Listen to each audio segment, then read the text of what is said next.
Pascaline Morel, bonjour. Bonjour. Donc vous êtes directeur d'agence entreprise CIC. Oui. On vient d'assister à la conférence sur la reprise d'entreprise.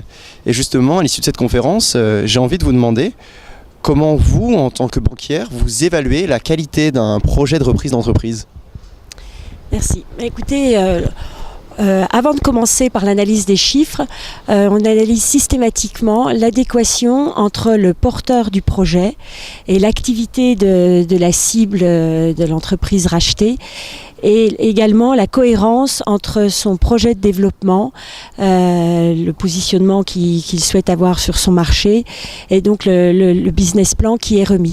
Donc avant même une analyse chiffrée, une évaluation de la cohérence et de l'adéquation entre l'humain, l'activité et le potentiel. Et ensuite, bien évidemment, des chiffres avec la construction d'un plan de financement qui permette de rembourser la dette, de satisfaire les exigences des financiers et de satisfaire également le positionnement dans l'actionnariat et le management du porteur du projet. Très bien. Les points clés de ce financement au sens technique pour des projets de reprise, est-ce qu'ils sont différents des autres projets entrepreneuriaux ?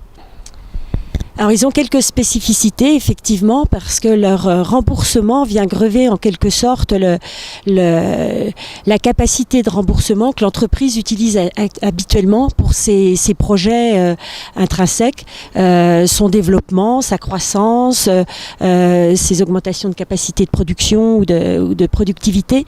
Donc la dette LBO, elle vient capter de la rentabilité de l'affaire qui est un peu détournée de son objet donc de développement et de croissance interne pour aller rembourser la dette d'acquisition.